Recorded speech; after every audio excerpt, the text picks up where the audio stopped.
You're listening to the Lanterns Radio Network.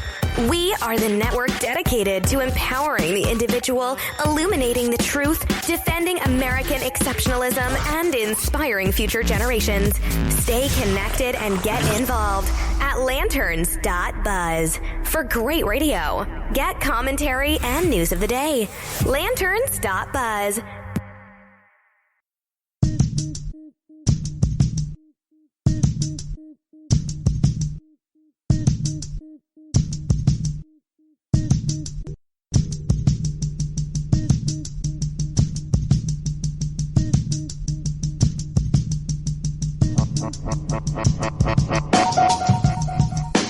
Good afternoon. You're listening to the HoloNet podcast on the Lanterns Media Network. I'm Matt Holloway. Today is Thursday, June the 8th in the year of our Lord 2017. Former FBI Director Comey has testified before the Senate, calling President Trump multiple times a liar. Across the pond, it appears that Theresa may have lost her gambit for a greater share of the parliament, and may have also lost her seat as Prime Minister. More on that story. And here in Phoenix, we're facing deconfederation.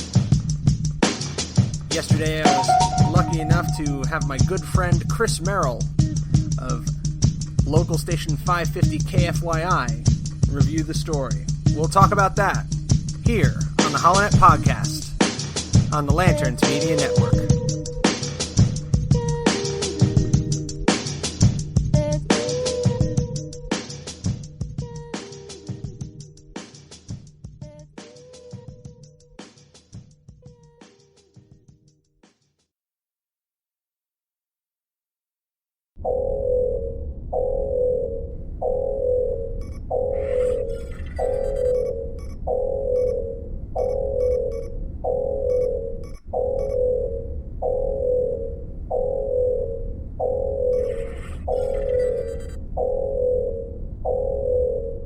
Lanterns authorization code accepted.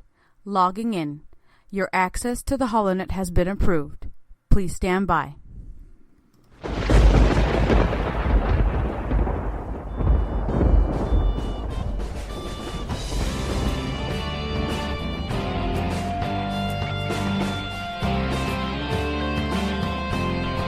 You're listening to the HoloNet on Lanterns Media Network. The millennial conservative resistance begins here.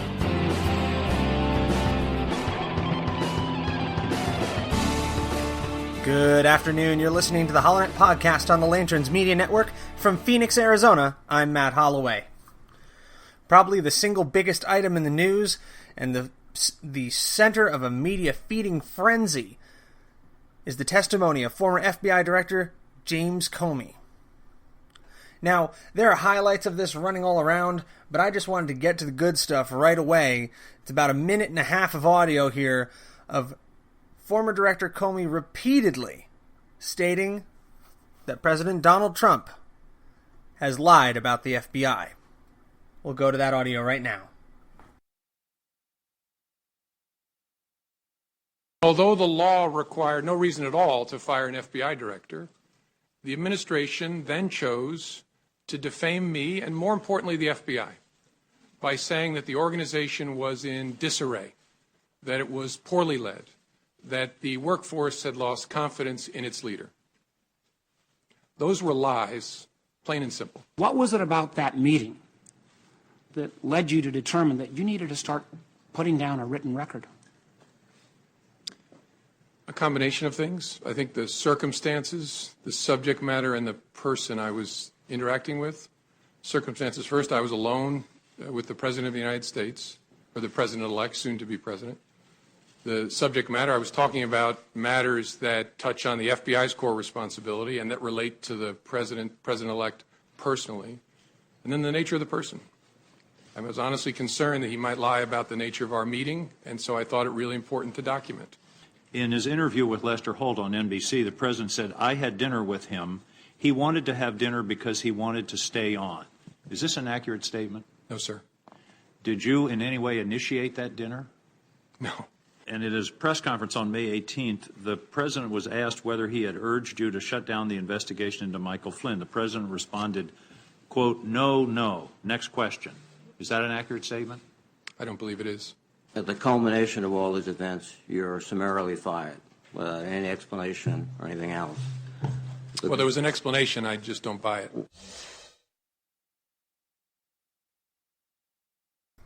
There's an explanation, but I just don't buy it. Today's remarks are very, very far from the calm, measured approach that former FBI Director Comey took while he was still in office. Once highly regarded as being one of the most even-headed and even-keeled directors of the FBI in recent history, today we saw something entirely new. And I don't know if it's trending yet, but it should be. But hashtag Angry Comey. This is a man who allowed a little bit of his emotion to show through. And with several direct accusations that President Trump has lied about the scenario and the situation and the happenings and meetings that surrounded the early Trump administration's efforts to get a handle on the FBI investigation into the Russian collusion probe. Now, I do want to point out here that while the media feeding frenzy seems to be centered around whether or not Congress now has grounds for an obstruction of justice charge and what precisely is meant by Comey's accusation to the president that he was asked for his loyalty and his honest loyalty. If you check out the original statement from former FBI Director Comey, what does that mean? Your honest loyalty? Because if I was president of the United States, I would expect honest loyalty from everyone who worked with me and for me. Honest loyalty to the Constitution. Honest loyalty to the American people. But was President Trump approaching this in a more Underwoodian, House of Cardsy, I expect your loyalty kind of way? Wherein the president had something foul afoot and expected that Comey would put his personal relationship with the president, whatever that looked like at the time, above the law and above the investigations that are engaged in by the FBI.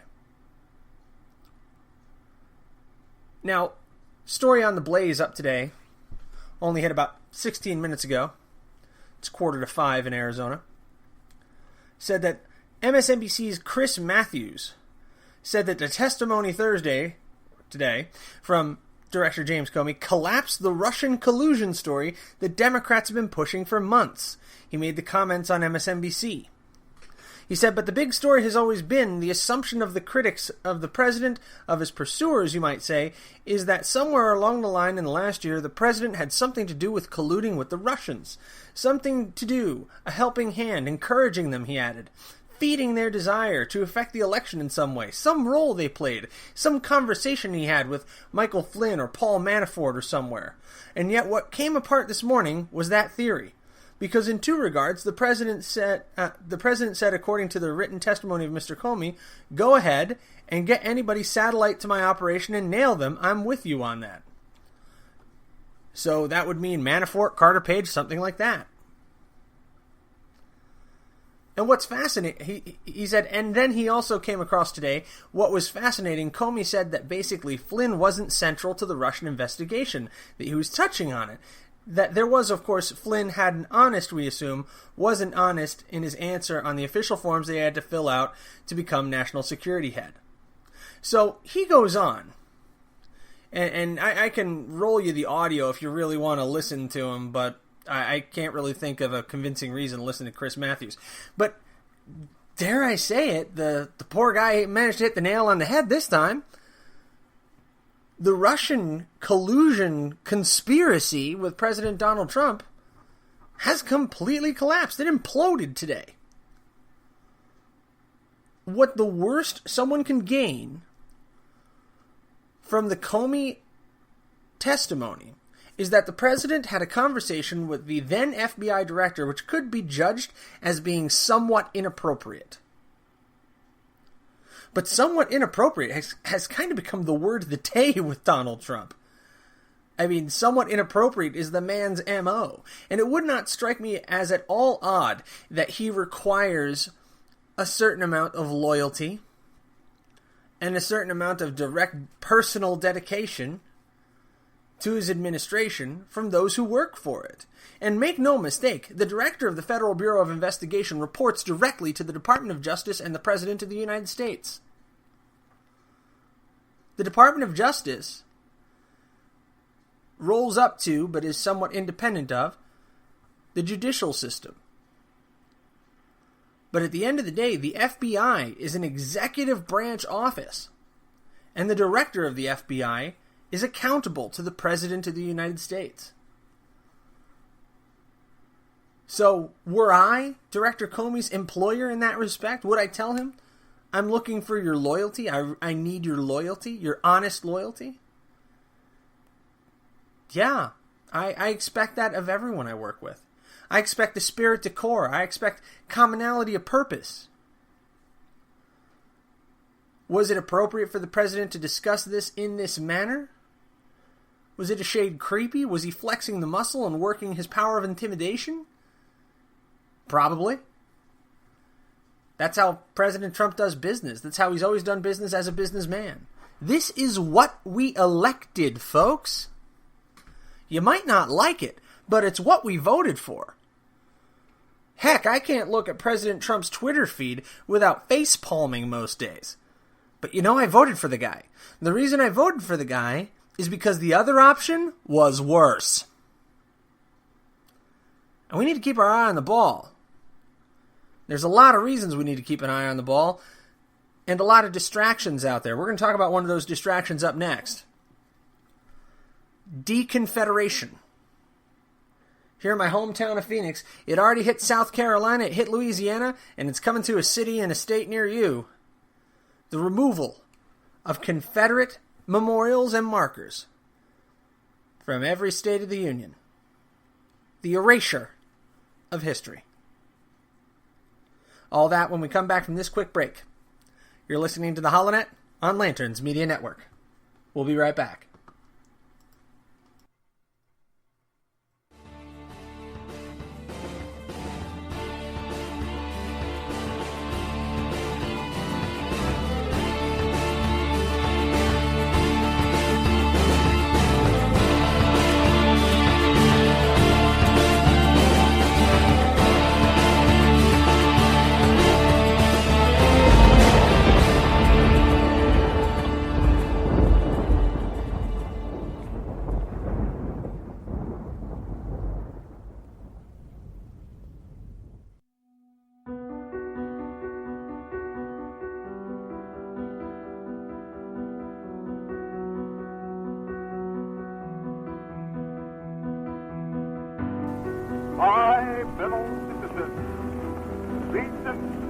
Has imposed upon the patriotic people of this country a responsibility and a duty greater than that of any since the Civil War. Then it was a struggle to preserve the government of the United States. Now it is a struggle to preserve the financial honor of the government. Our creed embraces an honest dollar, an untarnished national credit, adequate revenues for the uses of the government, protection to labor and industry, preservation of the home market, and reciprocity which will extend our foreign market. Upon this platform we stand and submit its declaration to the sober and considerate judgment of the American people. I am willing to admit that war has accomplished much in the progress of the world. I am willing to admit that there are certain crises in the forward march of Christian civilization that perhaps could not have been met in any other way than by the sword. I am willing to admit that war develops certain heroic traits in men and furnishes a test for the evidence of the highest character. Perhaps, too, it trains and disciplines people. But the other side of the picture justifies the prayer of every man, of every civilized man, that war should be abolished, and that the suffering, cruelty, corruption, and demoralization that follow in its train should be, as far as we can bring it about, lifted as a burden from the human race. It is our duty to take every legitimate and proper step we can to persuade the nations of the world to settle their controversies in some other way. They are looking to us as a country independent of entangling alliances, separated from all possible attacks by two wide oceans, rich, powerful, and in a situation where nobody can accuse us of being afraid of any nation or of taking this step because we are afraid of war if war were a necessity. It is the common people of the world that are interested in this business. They know when we have war, it is they that have to bear the burden. It's their sisters and mothers and daughters that have to wait, trembling, to hear the news from the battlefield to learn whether their dear ones have bitten the dust. It's the great mass of the plain people that Lincoln loved so well that have to stand the brunt of war. They do not have the glory of coming home with the gold lace and the feathers and all that falls to the leader. They are not elected presidents because they happen to be successful. They know the demoralization that follows in the wake of war. We should lead the way, and all doubts as to our constitutional authority should be resolved in favor of our stepping forward as a nation with the power, the wealth, the fortune, and the opportunity that God has given us to help along the movement of Christian progress toward permanent peace. We are called as a people to give testimony in the sight of the world to our faith that the future shall belong to the free. Since this century's beginning, a time of tempest has seemed to come upon the continents of the earth. Masses of Asia have awakened to strike off shackles of the past. Great nations of Europe have fought their bloodiest wars. Thrones have toppled, and their vast empires have disappeared. New nations have been born. For our own country, it has been a time of recurring trial. We have grown in power and in responsibility.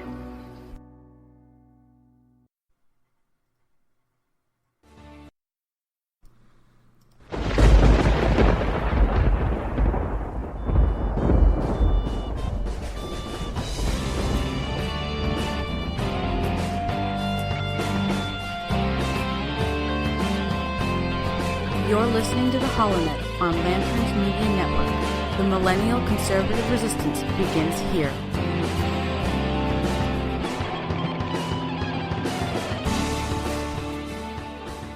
And we're back. Thanks for sticking with us. You're listening to the HoloNet podcast on the Lanterns Media Network, and I'm Matt Holloway in Phoenix. Now, right before the break, I told you we were going to go real quick to a story taking place here in Phoenix pertaining to the threat to tear down Confederate monuments here in Arizona. But before I do that, I want to direct your attention to a fantastic article that I just noticed on lanterns.buzz. It's by Heather Bryant, and it's entitled Kabuki Theater, James Comey Edition. And God, if Heather didn't hit the nail on the head. Now, this was published prior to the events of this afternoon and the Comey hearings. But Heather nailed it. She said, the press and political pundits are salivating. Will this be the John Dean moment they've been waiting for? Will they finally get their smoking gun and be able to fulfill their impeachment dreams? The answer is a resounding no. She goes on to describe what she believes will happen today, and I want you to check out that article. So check that out on lanterns.buzz, and it's Kabuki Theater, the James Comey edition. But the one highlight that I really, really love here is how she just nailed the outcome. She said, we'll also find that Trump is a liar and a bully who is obsessed with his personal image and his relationships, What a shock. At the end of the day, Democrats, liberal pundits, and the media will claim victory. You see, he lied. He pressured Comey to take an oath. The Republicans and Trump sycophants will claim victory. Trump won fair and square. We told you there wasn't any Russian collusion. Fake news, fake news, fake news. The only part she didn't get right is she said that Trump would live tweet the entire ordeal, giving the press fodder for days. He didn't, but they have fodder nonetheless from the wonderful press department there at the White House, jumping right out and proclaiming the president is not a liar. But Heather goes on to really do a proper teardown of this and really does lay it out clean what the result of this entire charade will be. So check that out. That's lanterns.buzz. Fantastic article by Heather Bryant. Kabuki Theater, James Comey edition. Now, in the lead-up, I had mentioned to you that yesterday, during the Chris Merrill Show on iHeartRadio, you can check him out on iHeartRadio.com. Search Chris Merrill. It'll pop right up, the show yesterday. He spent the last half hour of his show, more or less, on this same topic and referenced an article that I sent over to him, which is on theholonet.com, also on lanterns.buzz, titled Hashtag Deconfederation, the NAACP and Hashtag Black Lives Matter seek to tear down history. Now, this is a piece that I put together just the day before here, as the news came out that several groups have come together surrounding Arizona State Representative Reginald Boulding Jr., the East Valley NAACP, and Black Lives Matter PHX have joined forces to call for the removal of the Arizona Confederate Memorial at Wesleyan Park in downtown Phoenix, right in front of the Capitol. It's a lovely park full of various war memorials. Also, the renaming of the Robert E. Lee Highway outside of Tucson, and also a half dozen other Confederate memorials scattered throughout the state of Arizona. For a little bit of history, the state of Arizona actually started its life as a very, very short-lived, de jure, hardly de facto, Confederate territory, which promptly ended with the Battle of Picacho Peak, in which the very, very small Confederate garrison was defeated, making Arizona home of the westernmost battle of the Civil War. So there's some history there. But Clovis Campbell, publisher of the Arizona Informant, summarized the argument to remove the monuments in the press conference that was carried on Facebook Live by the Phoenix New-Times. He said, "Sure, it's a piece of history, but it's one thing to memorialize something that's wrong, and we can learn about history. You might as well put up a banner that memorializes the KKK. I mean, these are the same types of things that we're talking about, so let's not hold something up that's wrong, let's bring it down. We want to learn about it, but we also want to know about what's right, and celebrate the good things that this country has done." Now, my argument here is that Mr. Campbell's approach in the argument against these monuments has the inherent flaw of being essentially revisionist. Why?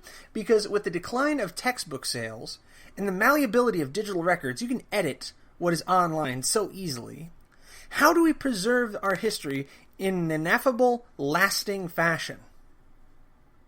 How do you memorialize the victory of the Union over the Confederacy and the blood sacrifice of an estimated 620,000 lives that were paid for the grievous sin of slavery in our country?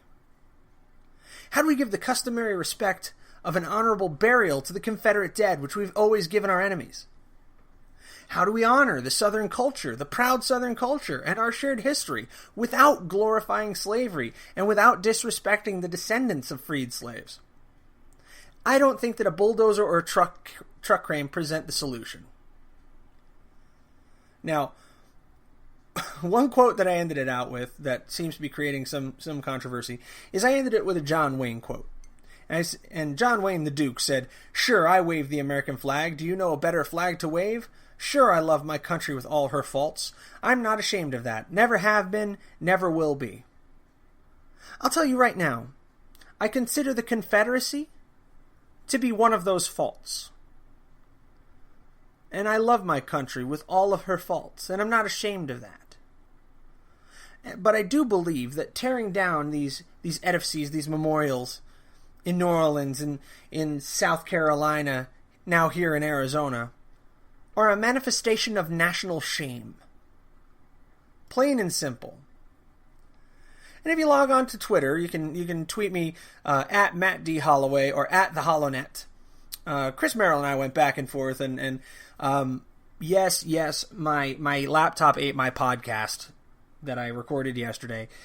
So I'm having to record same day for you here, and it's kind of a good thing because I got to address the Comey testimony, which hadn't happened yet yesterday. I had the statement, but I didn't have the testimony. But I tweeted Chris and I told him, finished recording my show just in time to listen to yours, winning, and I jumped in for his bit about fat 40-year-old white guy dancing. So Chris replies to me, you're not going to like my Confederate memorial take. I told him, we'll see. I'm a pretty reasonable guy. And Chris, in the jeering manner that we joke with each other, he said, I read your article. I've seen ministers that were less holy, Swiss cheese with fewer holes. And I told him something that I've echoed many times and that he has as well. I said, I respect your opinion even when we differ. But come on, at least give me a plug if you're going to light me up. After all, Trump gave Comey dinner. Which he and his co-hosts and producers found rather funny. Chris went on to then deconstruct my John Wayne quote, and he said that the John Wayne quote was the definition of a confirmation bias. Now, a confirmation bias, if you haven't heard that, is where you take something unrelated and bend it to meet your argument. But I can actually take that quote, emphasizing where John Wayne mentions her faults, the faults of America. And the Confederacy is one of those faults. Slavery is one of those faults. They're a stain on the history of this country. And I explained to him. I said, for clarity, I consider the Confederacy one of the blemishes that need not be erased or hidden, but remembered so that we may learn from it. And Chris agreed. But, joking back and forth, he said, ever do anything in your past you're ashamed of, but may do who you are today? Do you want to glorify that in bronze and stone? And I told him this. I said, that's a valid point. But shame on a national level can be dangerous, leading to denial later. History can be and is often rewritten for it. Okay? Now, I'm not going to go on too much further. We go on for, I think, 5 or 6 more tweets, extending into this morning. But it's just great back and forth between Chris Merrill and I. And I like Chris. I like him because he challenges my thinking. And he actually gave me the same thing back. Because I had told him, thank you for the props. And I'm trying to find my tweet here. But he replied back that, no problem. And he loves doing it because I make him think. And here's an important takeaway from that I want to give the audience, and it's going back to the original cause of the HoloNet, that we need to keep talking. You see, Chris Merrill and I disagree on an awful lot of things. We really do. There are some things we are never going to agree on. But, that doesn't mean we can't be good to each other. Yeah, I told him, thanks for the hat tip, brother. He said, you know it. I love when you challenge my thinking. And I love that I get to challenge his thinking, and that we get to converse in that manner, and that we can bounce off each other in that way. And I know I'm about to run long into my next break. But it's important to say this, and I wanted to say this on my show, so I'm actually very glad that I'm re-recording this the next day. I posted on the HoloNet, big shout out to Chris Merrill, who basically spent the last half hour of today's show on my article, Deconfederation, the NAACP and Black Lives Matter seek to tear down history. We're on opposite ends of this discussion. But Chris always has my respect even when we disagree. The tweets back and forth say it all. Boom. We don't have to agree to be good to each other. I would dare to call Chris a good acquaintance bordering on a friend, as he once described me. And if you get a chance, check out that show. The link is on Facebook.com/HoloNet. Again, that's Facebook.com/TheHoloNet. Posted it about 20 hours ago. If you want to listen to the whole show, God bless you. But you can also speed through and get to the last half hour, and that's when Chris hits this topic. But great host, great show host here in the Phoenix market. He's also done San Diego, I think, and Kansas too. And I always look forward to working with him and collaborating. So I was very glad and very, very honored that he decided to take some time to point out my article. Now, we're going to head into a quick break here, and we're going to jump across the pond, where it appears that Theresa May's gambit to call for a snap election may just cost the Tories the parliament and may cost her her seat as Prime Minister of the United Kingdom. We'll be back shortly. You're listening to the HoloNet Podcast on the Lanterns Media Network. I'm Matt Holloway. Stick around.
I've thought a bit of the shining city upon a hill. The phrase comes from John Winthrop, who wrote it to describe the America he imagined. What he imagined was important because he was an early pilgrim, an early freedom man. He journeyed here on what today we'd call a little wooden boat, and like the other pilgrims, he was looking for a home that would be free. I've spoken of the shining city all my political life, but I don't know if I ever quite communicated what I saw when I said it. But in my mind, it was a tall, proud city built on rocks stronger than oceans, windswept, God-blessed, and teeming with people of all kinds living in harmony and peace. A city with free ports that hummed with commerce and creativity. And if there had to be city walls, the walls had doors, and the doors were open to anyone with the will and the heart together. That's how I saw it and see it still.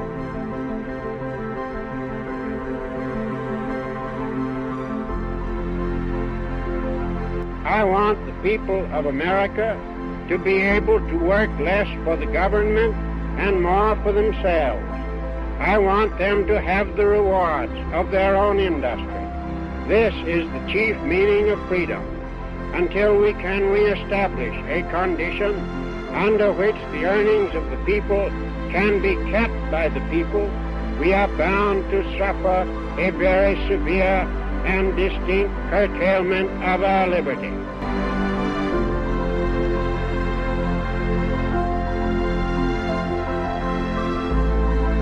We shall defend our island, whatever the cost may be. We shall fight on the beaches. We shall fight on the landing grounds. We shall fight in the fields and in the streets. We shall fight in the hills. We shall never surrender. And if, which I do not for a moment believe, this island or a large part of it was subjugated and starving, then our empire beyond the seas, armed and guarded by the British fleet, would carry on the struggle until, in God's good time, the new world, with all its power and might, steps forth to the rescue and the liberation of the old.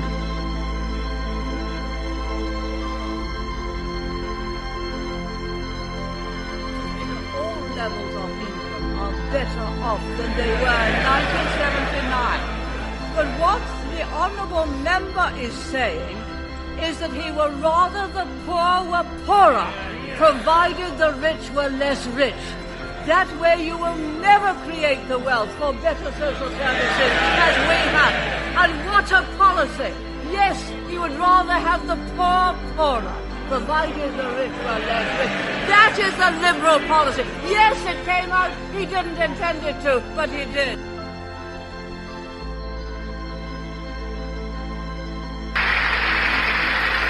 I would remind you that extremism in the defense of liberty is no vice.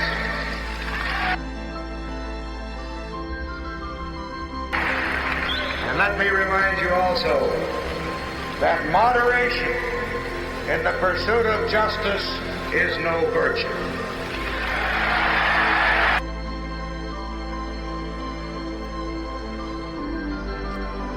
The new conservative resistance begins right here, right now, with you.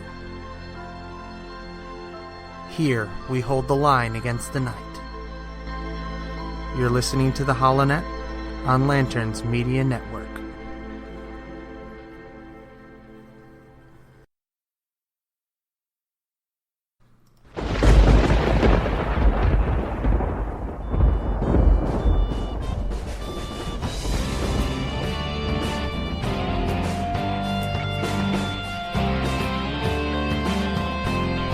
You're listening to the HoloNet on Lanterns Media Network.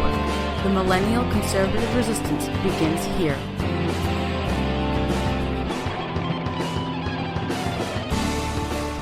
Welcome back. You're listening to the HoloNet podcast on the Lanterns Media Network, and we're watching the results of the parliamentary election in the UK live. And right now I'll tell you, very, very few of the results are actually in. Right now it looks like there's 17 of 650 seats reporting in, and this is as of 5:15 p.m. Pacific Standard Time on Thursday.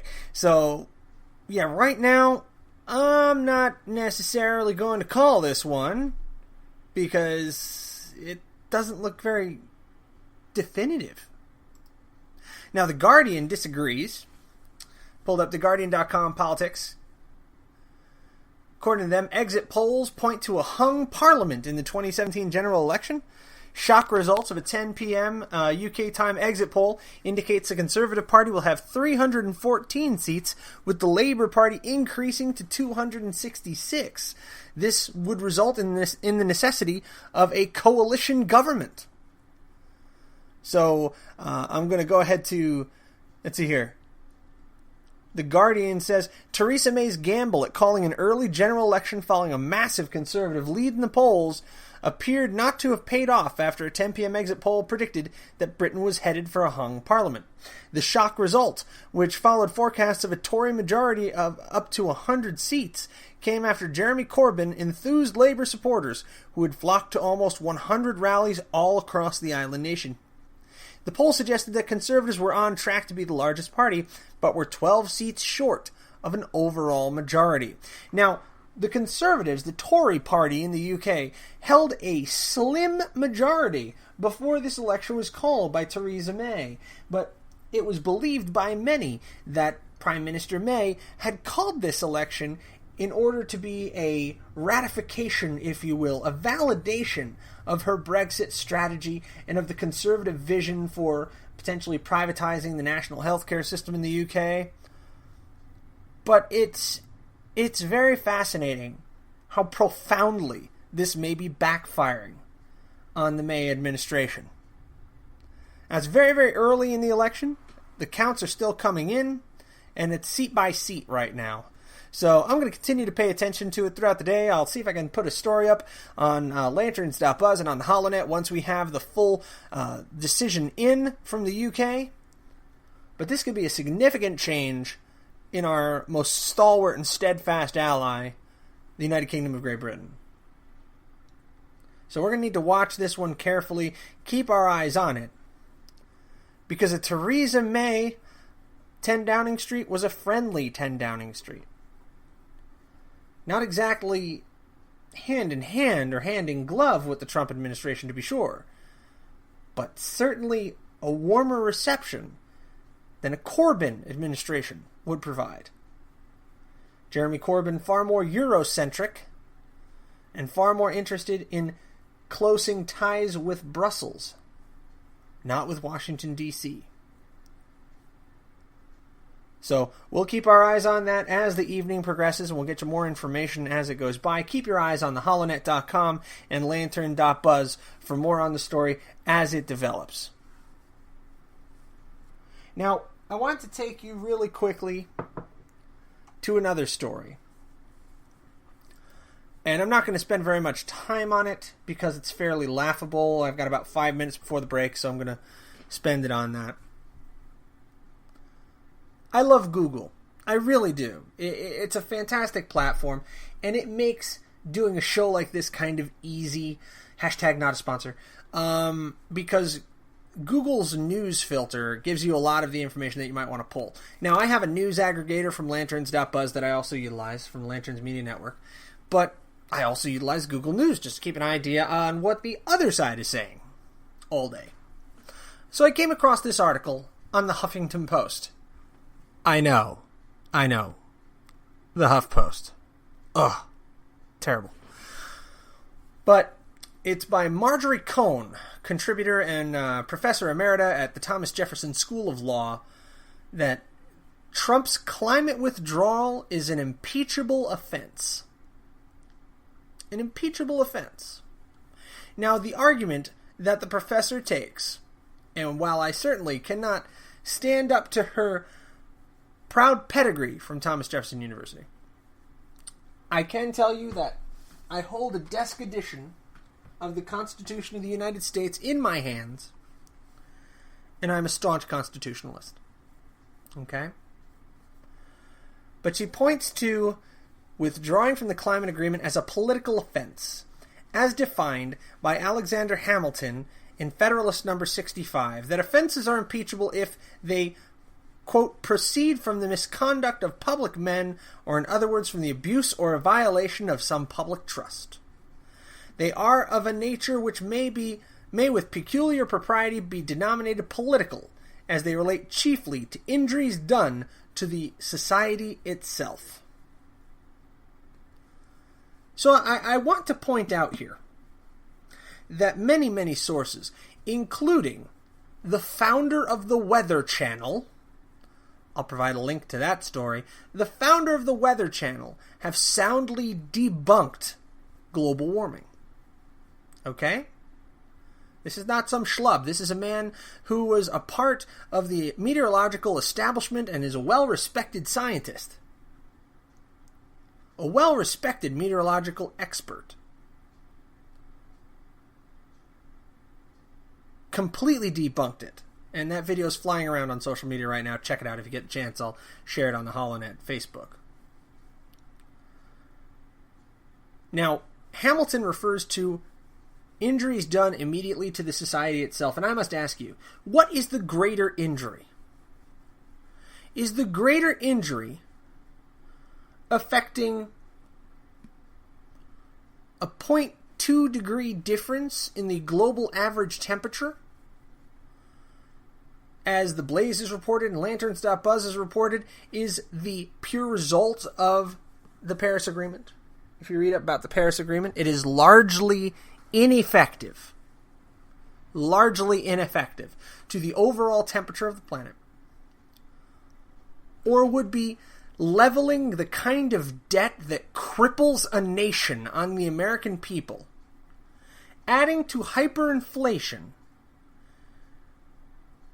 increasing the costs of food, fuel, and labor, injurious to our society. Which is more injurious? Atmospheric models that are demonstrably flawed, or real, impactful economic consequences of brutal overregulation and the stifling of all business by an overreaching, overwrought government? Under these grounds, President Barack Obama should have been impeached dozens of times. Literally dozens of times. However, we consistently heard that the president committed no crime that was impeachable. And now, absent of a crime, of an impeachable offense that they can locate, as the Russia collusion scandal has imploded, it would appear that the punditry of the left is now resorting to inventing offenses. And we talked earlier about confirmation bias. I don't think I've ever seen a greater example than this, and I'll have to bring it up to Chris sometime. But this is a confirmation bias, where Alexander Hamilton wrote in Federalist number 65 that impeachable offenses, they are of a nature which may with peculiar propriety be denominated political, as they relate chiefly to injuries done to the society itself. And he cited abuse or violation of some public trust. This is a stretch. This is a reach of epic proportions. This is your confirmation bias. If you can't find a law to impeach him under, make one up. We're going to take a quick break, and when we return, we're going to wrap up with a bit more information on the latest string of ISIS attacks. It appears that ISIS has leveled attacks in Tehran, striking at the Iranian parliament, and also at the memorial, the mausoleum, of Ayatollah Khomeini. All that and more when we come back from this short break. You're listening to the HoloNet podcast on the Lanterns Media Network. Stick around.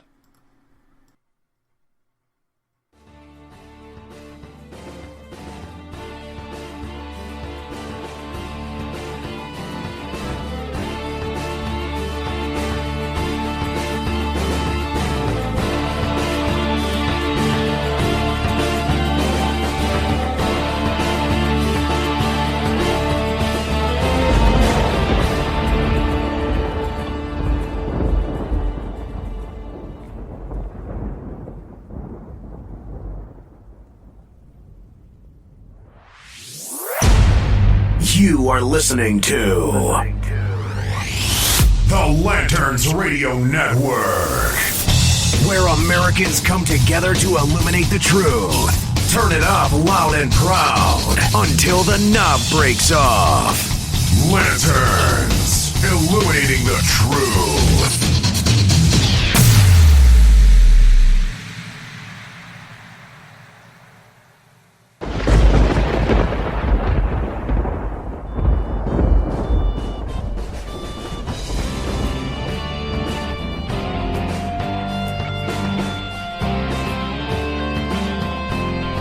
You're listening to the HoloNet on Lanterns Media Network. The millennial conservative resistance begins here.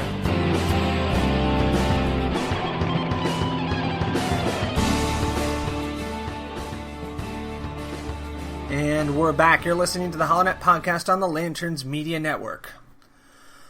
One bit that I did want to end on, I want to talk about a story that also appeared on lanterns.buzz. Terror in Tehran. ISIS claims responsibility after gunmen, suicide bombers storm parliament and shrine. ISIS has claimed responsibility for a pair of Wednesday attacks in Tehran in which suicide bombers and teams of gunmen stormed into Iran's parliament and the nearby shrine of Ayatollah Ruhollah Khomeini, killing at least 2 and injuring 30 others.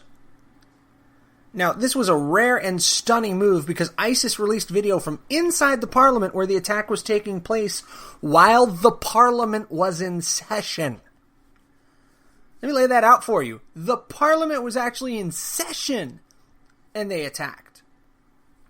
If this took place in the United States, it would be headlines around the world if gunmen with suicide vests stormed Congress and set off explosives and killed 2 people and injured 30.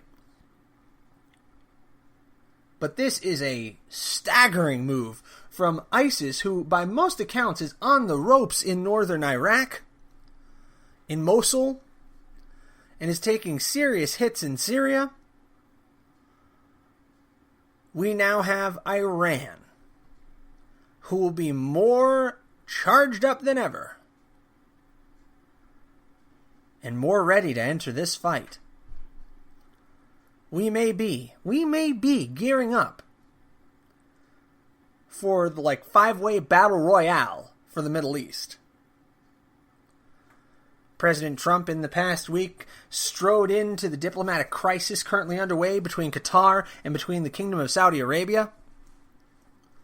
Both are allies that have serious diplomatic struggles, and both on the opposite side of the Persian Gulf from the extraordinarily hostile Iran. Iran can very easily deploy a Quds force of their revolutionary army into the north of Iraq, and may even have the blessing of parts of the government, and absolutely would have the full support of the Bashar al-Assad government in Syria if they chose to engage. This puts too many militaries of extraordinarily hostile nations in close proximity. The powder keg has been opened. It awaits only a match. And ISIS may provide the flame. This attack in Tehran comes during an otherwise lulling period, at least in the Middle East. But think about how busy this group has been. Multiple attacks across London in the past weeks. And now in Tehran. ISIS is making big moves. North Korea, who we haven't discussed much in this podcast, launched a series of surface-to-air anti-ship missiles off the coast of Japan. If I were Prime Minister Shinzo Abe, I would be pushing rather hard on that constitutional amendment to get Japan's military reinstated. Because with North Korea firing off missiles left and right, threatening to destabilize things, with the government in Seoul now run by a liberal progressive who seems to be more akin to cozying up to Pyongyang than to standing up to them, with China in the South China Sea building islands from the very shore and from the very continental shelf so they can place missile batteries upon them in airfields. It's a very interesting environment in Northeast Asia. The Middle East is heating up. Asia is heating up. And the United States is consumed by kabuki theater. And with the controversy surrounding expunging our own past of our past sins. We need to remember our past. We need to learn from it. We need to unite. We need to avoid all this horrific infighting in Congress. We need to put a stop to it. And we need to stand up for what is true and what is right in this nation. There are threats brewing around the world that we are blind and deaf to as long as our eye is fixed on Washington and whatever narrative the media is telling us to follow. With that, I'm going to wrap up this episode of the HoloNet podcast for today, Thursday, June 8th, in the year of our Lord 2017. If you like our show, please like us on Spreaker. You can listen to us on Spreaker, SoundCloud, iTunes. We're also available on YouTube. Find us online at holonet.lanterns.buzz and also theholonet.com, facebook.com/holonet. Tweet at Matt D. Holloway or at the HoloNet. I want to thank you for taking the time to listen. And I bid you good night and God bless. From Phoenix, good night.